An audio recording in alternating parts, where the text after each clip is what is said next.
മാതാപിതാക്കളാണ് ഏറ്റവും വലിയ ഹീറോസ് എന്ന് വിശ്വസിക്കുന്നവരാണ് ഞങ്ങൾ പപ്പയും മോളും. ലോകം കണ്ട ഏറ്റവും വലിയ ശാസ്ത്രജ്ഞന്മാരിൽ ഒരാളായ തോമസ് അൽവാ എഡിസന്റെ ജീവിതത്തിൽ അദ്ദേഹത്തിന്റെ അമ്മ ചെലുത്തിയ സ്വാധീനത്തെക്കുറിച്ചുള്ള വിവരണമാണ് ഈ ഹ്രസ്വചിത്രം. ഒരു ദിവസം സ്കൂളിൽ നിന്നും വരുന്ന എഡിസന്റെ കയ്യിൽ അവന്റെ അധ്യാപകൻ ഒരു കത്ത് അവന്റെ ഡയറിയിൽ വെച്ചു കൊടുത്തിരുന്നു. കത്ത് വാങ്ങിച്ച അമ്മ ആ കത്ത് വായിക്കാൻ തുടങ്ങി.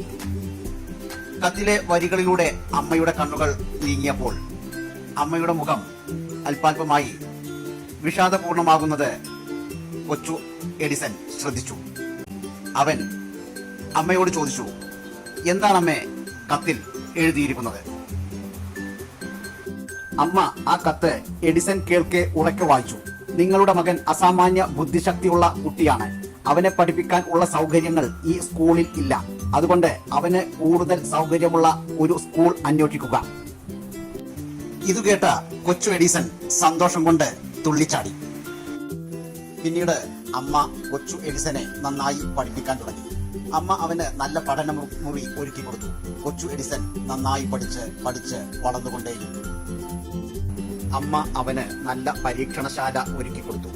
അവൻ പരീക്ഷണങ്ങൾ നടത്തിക്കൊണ്ടേയിരുന്നു. പരീക്ഷണങ്ങൾ നടത്തി ലോകം അറിയപ്പെടുന്ന ഒരു ശാസ്ത്രജ്ഞനിലേക്കുള്ള ഒരു യാത്രയായിരുന്നു അത്.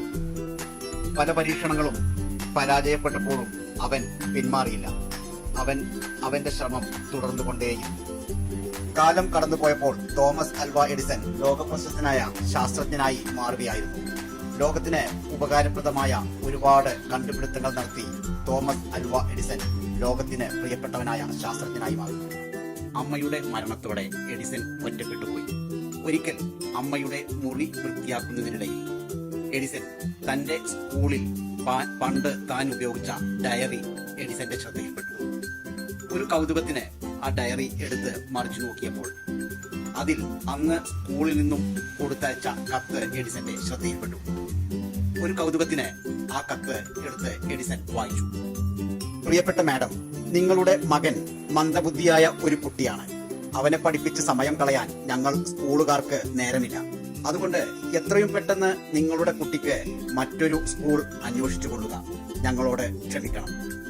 കത്ത് വായിച്ച എഡിസൺ പൊട്ടിക്കരഞ്ഞുപോയി.